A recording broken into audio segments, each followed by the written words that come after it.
Hi, my name is Dr. Catherine Hughes from Crime Psych. In today's video, I'm going to be discussing Jimmy Savile. I'm sure most of you have heard of Jimmy Savile before now. He's an English celebrity who was a prolific sex offender. It wasn't until after his death that the growing number of allegations was actually taken seriously. Many thanks to Gazman on YouTube for suggesting this for an analysis. When they suggested it, they mentioned the dark triad of personality traits. Therefore, I will be covering this and seeing how Savile displayed these traits. As with some of the other cases that I've covered, there is so much information available on this case. However, most of what we know didn't emerge until after his death. There could be several reasons for that, which I will go on to discuss. Because this is such an unusual case in that we only know what we do know after his death, this video will take a slightly different format from the others that I've done. Savile told the world what he was doing, but nobody picked up on this during his interviews or his appearances, and he was never investigated by authorities. One interview that immediately came to my mind was the one where he said, "Girls these days know too much. I'm all for girls who don't know too much." Knowing what we know now, that's quite a worrying thing to say, and he's indicating that he likes the innocence of younger females. The worrying thing is that people knew about his abuse towards children and did nothing to stop it because of his perceived power and influence, as well as his charity work, raising thousands of pounds for different charities. So firstly, let's look at what the dark triad is. The dark triad of personalities is comprised of three closely related but distinct personality types. These are Machiavellianism, Narcissism, and Psychopathy. Machiavellianism in psychology refers to a personality trait which sees a person so focused on their own interests that they'll manipulate, deceive, and exploit others to achieve their goals. There are a number of tendencies those high in Machiavellianism are more likely to show, but a person might not show all of these tendencies. In general, they're very focused on their own needs and their own interests, and they'll, as I said, manipulate, lie, and exploit others to get what they want. They will prioritise their own ambition and interest whilst coming across as being very charming and very confident. They will lie and cheat to ensure that they get what they want, and they lack principles and values. They prioritise money and power over relationships and are cynical of the goodness in people and of high morals in others. They don't value the kindness of human nature, and they're capable of causing a great deal of hurt or harm to other people. They're focused on their own well-being, and that's it.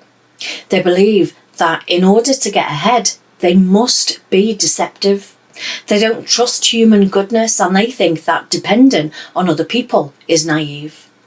Narcissistic personality disorder is a mental condition in which people have an inflated sense of their own self-importance. They have a deep need for excessive attention and admiration. They have troubled relationships and a lack of empathy for other people. Those who have narcissistic personality disorder are in love with this idealised, grandiose image of themselves, and they're in love with this inflated self-image because it allows them to avoid any deep feelings of insecurity that they might have. They use various tactics to support this inflated ego and their sense of entitlement. And it's this need to prop themselves up that brings about all of the negative behaviours.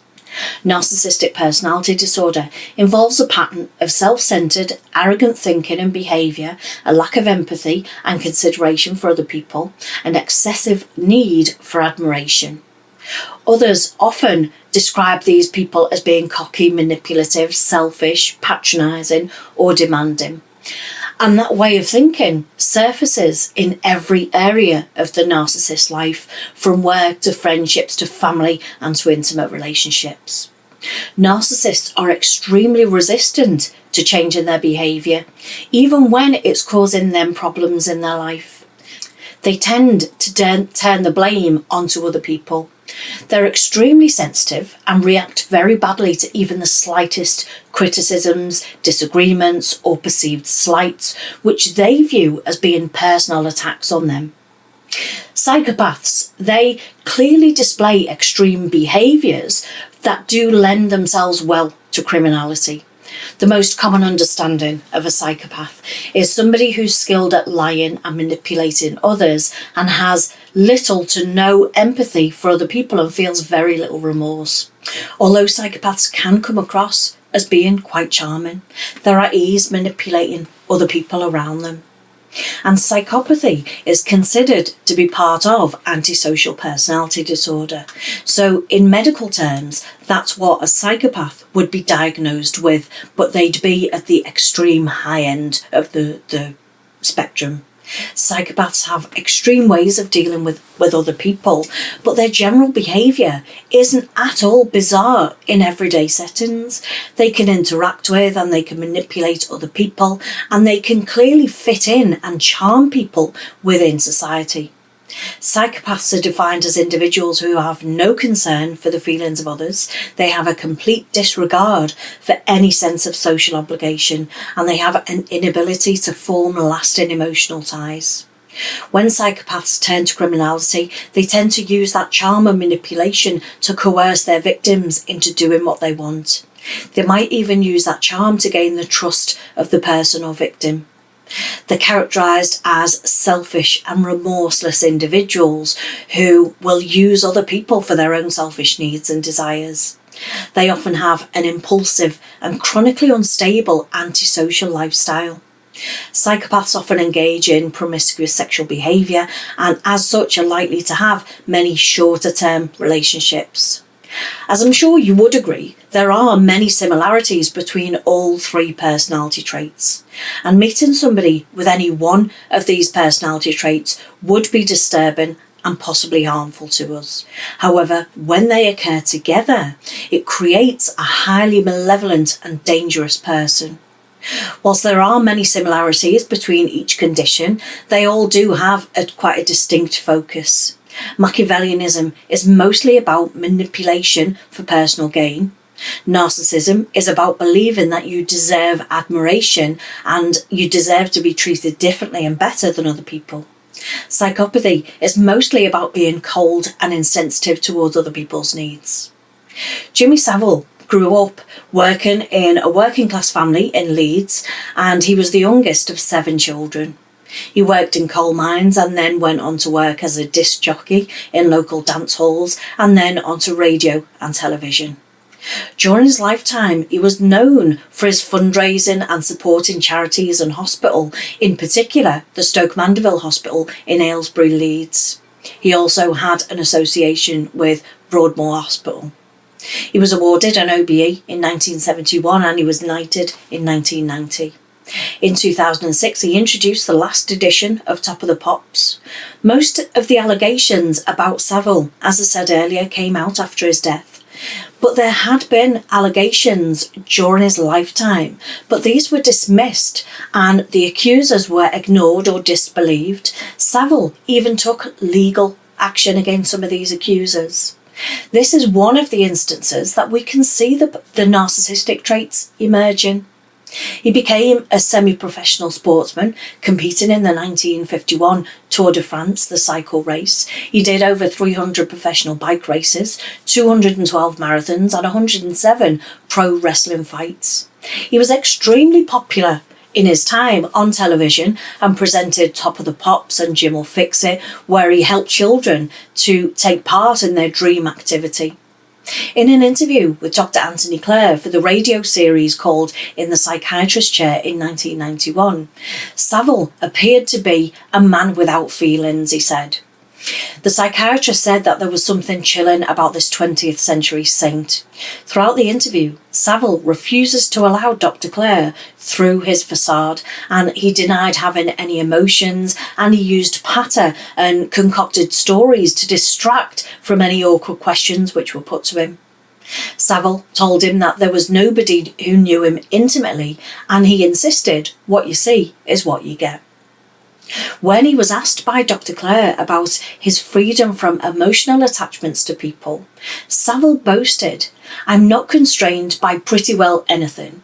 He goes on to say that he has all of the money that was ever been printed, and as such can do what he wants when he wants. Savile explained in that interview how he never slept in the same place 2 nights in a row, and he carries a shoulder bag that hasn't been completely unpacked for, he claimed, nearly 30 years. Dr. Clare has said that as a 7th child in his family, a young Savile was emotionally and maternally deprived, and his Spartan emotional regime hinted at powerful reasons to shun intimacy. In his book, Dr. Clare wrote, his reluctance to plant emotional roots is mirrored in his refusal to identify any one physical location at home. However, this inability to form lasting emotional ties, to me, reveals psychopathic traits. Savile also said in that interview, "I've got the freedom to do, well, pretty much anything now, including being bored or being alone or being with people or getting things. I suppose if I didn't have it, that I would only see that as a temporary setback, because somewhere in my inventiveness is such that if I had everything taken away from me now, it wouldn't be long before I got it all back," he said. And that to me is where he shows Machiavellianism traits. He prioritises money and power over relationships. It also shows his narcissistic traits of being self-centred and arrogant thinking and behaviour. He went on to say that he hates children and has no interest in charity. He said, "I haven't got an interest in charity. Not really. No, it's just that I've got a knack. I think you're putting the cart before the horse there. Because I've got a knack for raising money or making money now, I really don't care whether I make it. I don't care whether I make it for me or somebody else. It's all academic to me," he said, "as long as I'm having a go at making it." Now, this to me is where he's showing his signs of the psychopathic traits. He's showing a total disregard for any sense of social obligation. It is also very narcissistic, and it's cocky and arrogant.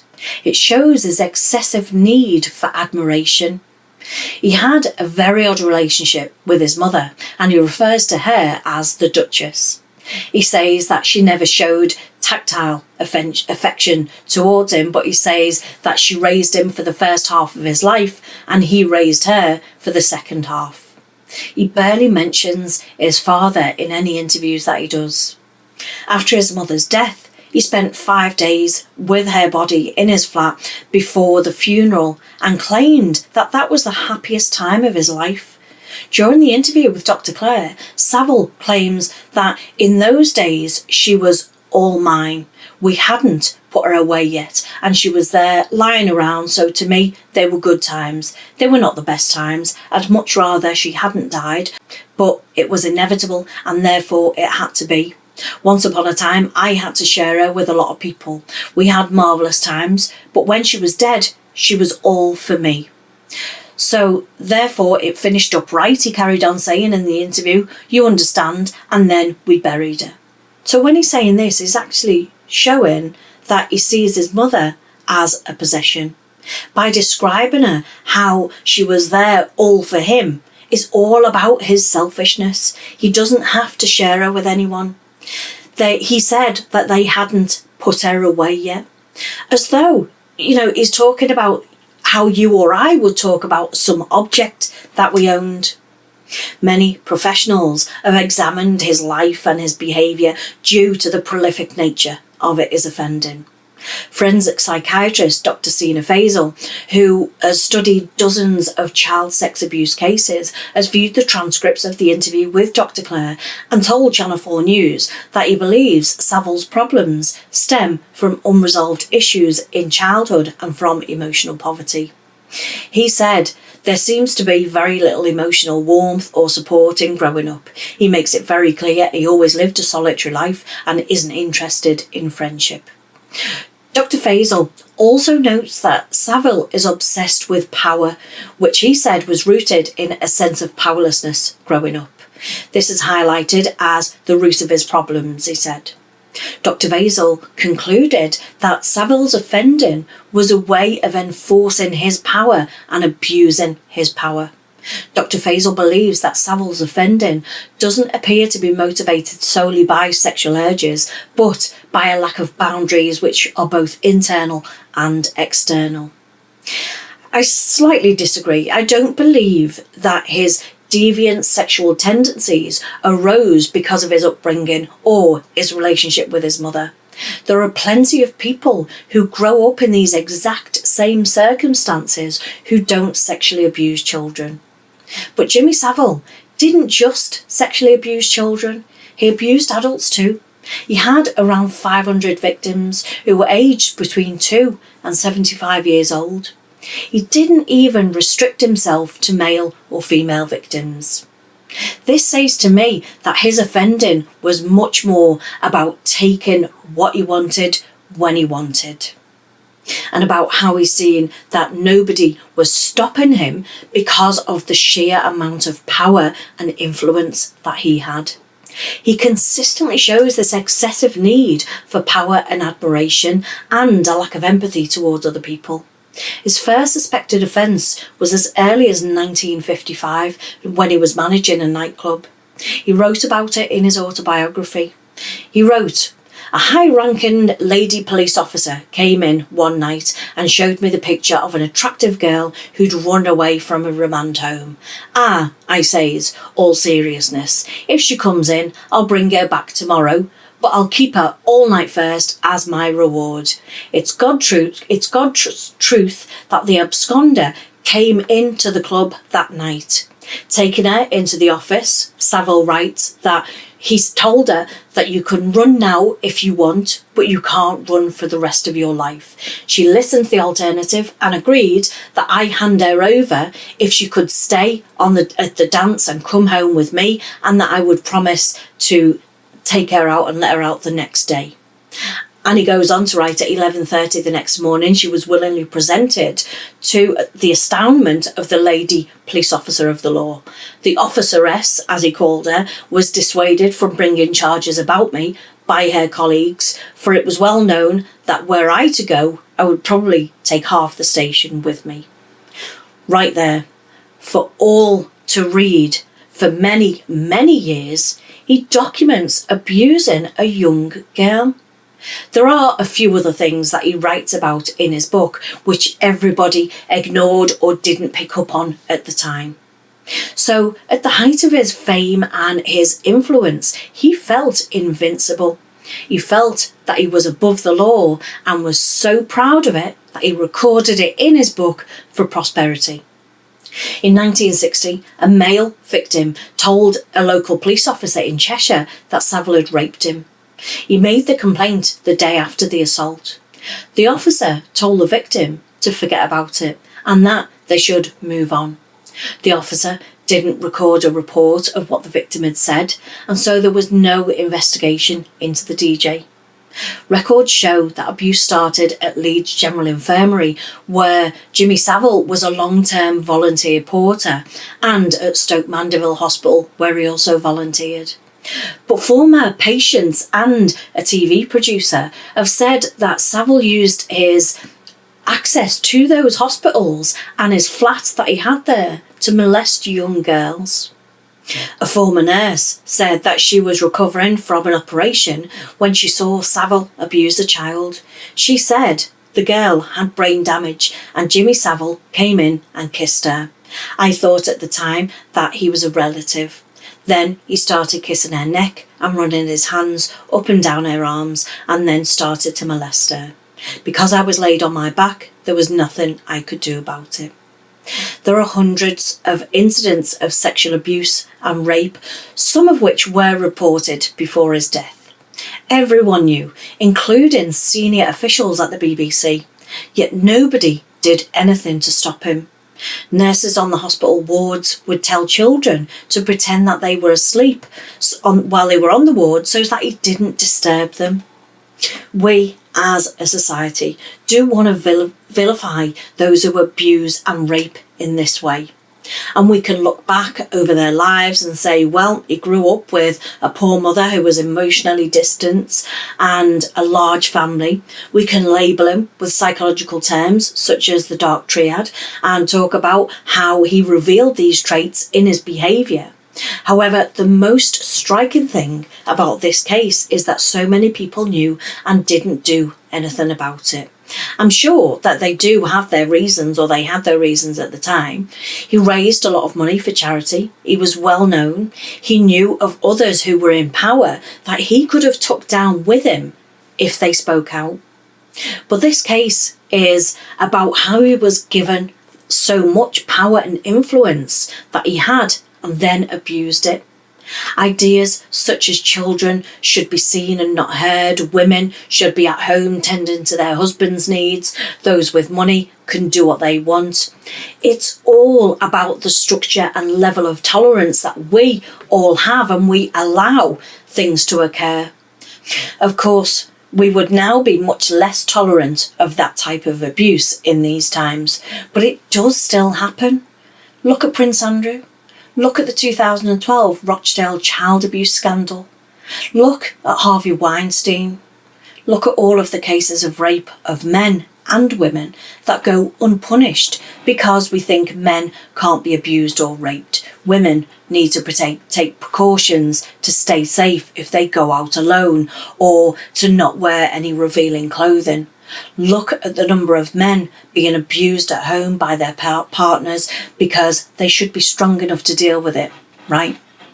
Because Savile had the dark triad of personalities, he was able to manipulate, lie, gaslight and distract anyone from knowing him well enough to see the predator that he was.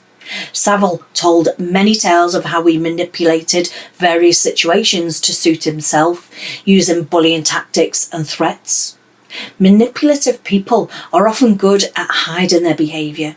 For example, on some occasions, Savile wouldn't take no for an answer. He excused his hurtful behaviour, or he presents a different face to different people to serve his purposes.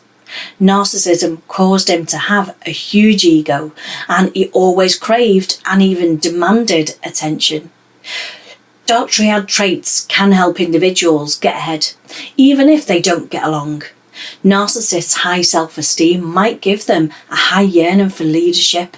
Psychopathic people tend to focus on achievement without being too concerned at the effect that their ambition might have on other people.